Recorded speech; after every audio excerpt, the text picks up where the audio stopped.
Skyrim is a monarchy with a High King or High Queen as the ruler of the entire realm of Skyrim, and 9 Jarls, each one governing one of the 9 holds that make up Skyrim. This video is an in-depth description of Skyrim's monarchy, how it works, including how a High King comes to power, and it will also include a brief history of the monarchy. Without further ado, let's begin. I'll start off by explaining the responsibilities of the Jarls and the High King or Queen. I'll start off with the responsibilities of the Jarls. Skyrim is divided into 9 holds, and on this map you can see both their borders and their names. You could say that holds are provinces, but I prefer to describe them as being similar to fiefs. Fiefs, in medieval feudalism, were autonomous regions of a kingdom, where the lord of said fief would provide resources and income for the king, and would assist in control over the fief's jurisdiction in exchange for the fief's autonomy. So that is what I would compare a hold to. And each hold is governed by a Jarl. Much like the lords of fiefs in medieval history, the Jarls of Skyrim had a lot of autonomy in running their holds, in exchange for loyalty and assistance in governance to the High King.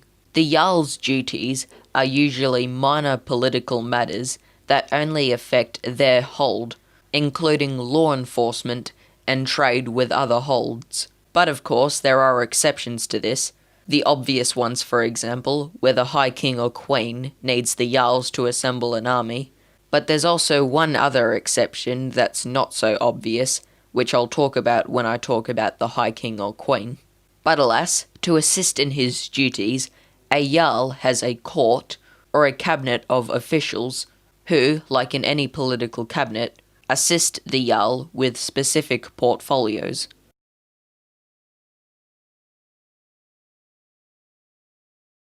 This includes stewards, who act as the Jarl's advisor on most things, as well as the ambassador of public affairs for the Jarl, so that not all public issues are needed to be taken to the Jarl directly. Court wizards, who act as the Jarl's experts on magic.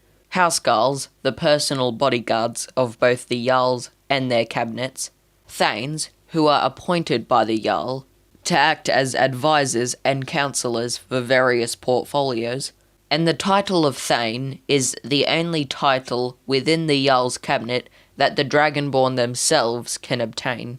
And finally, the captains of the Hold Guard, who, as their titles suggest, are the commanders of the Hold Guard, who themselves have the responsibility of both the law enforcement and the army of the Hold when need be. When playing the Skyrim Civil Questline, you will notice that as Jarls of conquered holds are being replaced by new Jarls whom are loyal to their conquerors, so too will their cabinet be replaced by new members. But there are a few exceptions to this, and court wizards never change. Now I'll talk about the responsibilities of the High King or Queen.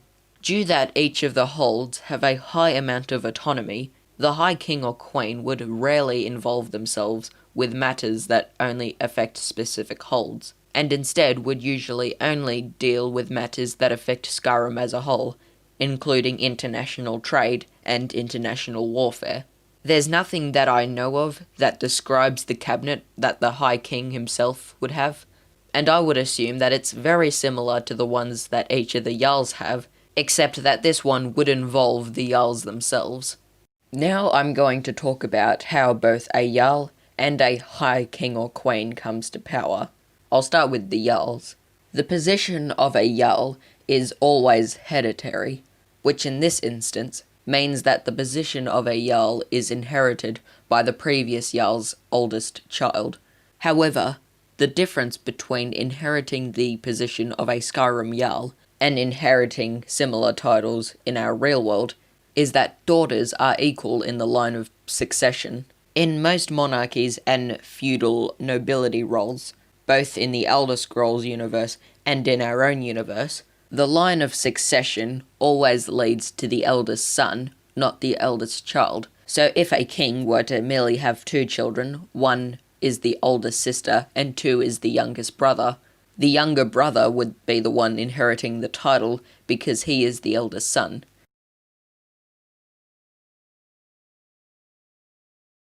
But when it comes to the Jarls of Skyrim, it is merely the eldest child. And of course, like all monarchies and feudal nobility ranks, if the Jarl is to die without any child at all, then the title can be succeeded by their spouse, or if they die unmarried, to their closest relative. Now I'm going to talk about how a High King or Queen comes to power, and this one is a lot more complicated.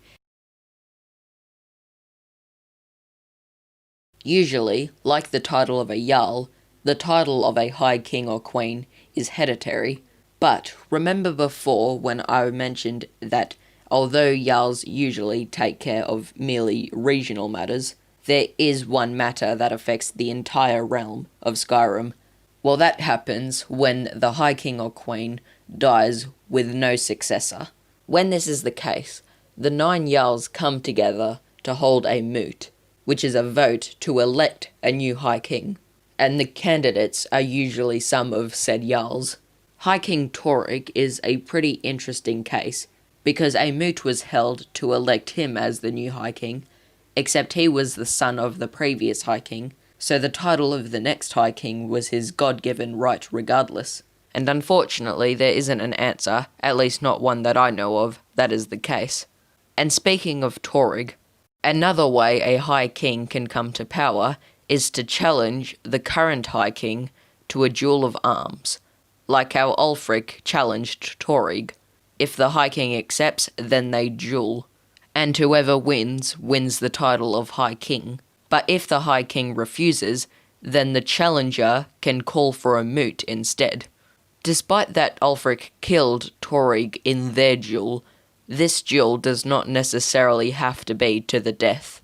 And so that is how a High King or Queen can come to power, and how a Jarl comes to power. Now, I want to talk about the capital city of Skyrim, which has changed several times over history. Way back in the Merethic Era, when Ysgramor colonized Skyrim, the capital city was Windhelm, which was built by Ysgramor himself, which is one of the oldest human cities in Tamriel, and the oldest city in Skyrim. But sometime during the First Era, the capital changed to Winterhold, and fast forward into the Fourth Era, and when the game Skyrim takes place, Solitude is the capital city of Skyrim. And those have been the capital cities of Skyrim from the Merethic Era to when the game Skyrim takes place. And finally, to end off today's video, I want to talk about inspirations. As you may have noticed, many things in the Elder Scrolls games are inspired from ancient and medieval history from our own world.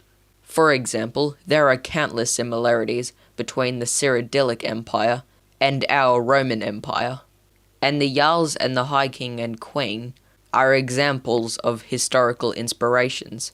The Jarls in Skyrim are inspired from Scandinavian Jarls. In medieval history, Scandinavian Jarls acted as regional rulers for the King of Norway or Sweden, and a Scandinavian Jarl was the equivalent to a medieval English Earl or Count. And just like how the Jarls of Skyrim are rulers of Skyrim's holds, and Scandinavian Jarls were lords of Norway's and Sweden's colonies, Earls and Counts in feudal England were the ones who ruled the fiefs that I mentioned previously. As for the High Kings and Queens, the monarchy of Skyrim was inspired by that of the Holy Roman Empire, not to be confused with the Roman Empire. The Holy Roman Empire is arguably one of the best known examples of an elective monarchy, and just like how the High King is elected by the Jarls, the Holy Roman Emperor of the Holy Roman Empire was elected by nobles who were known as Prince-Electors. And another similarity can be made here. In Skyrim, although the title of High King is sometimes hereditary, but in other times elected by these Jarls, although the title of Holy Roman Emperor is elected by these Prince-Electors, the title of a Prince-Elector itself is always hereditary. However, where the two differ is that the monarchy of the Holy Roman Empire was always elective, regardless if whether or not the previous emperor had a child or anyone else who would have otherwise become their heir. But alas, those are the inspirations. The Jarls of Skyrim were inspired by the Jarls of Scandinavia, and the High King or Queen of Skyrim was inspired by the Holy Roman Emperor or Empress. And that is the end of today's video. And as always, I will put my sources in the description below. And as always, I hope you guys liked this video and found it helpful or educational, or merely just interesting even.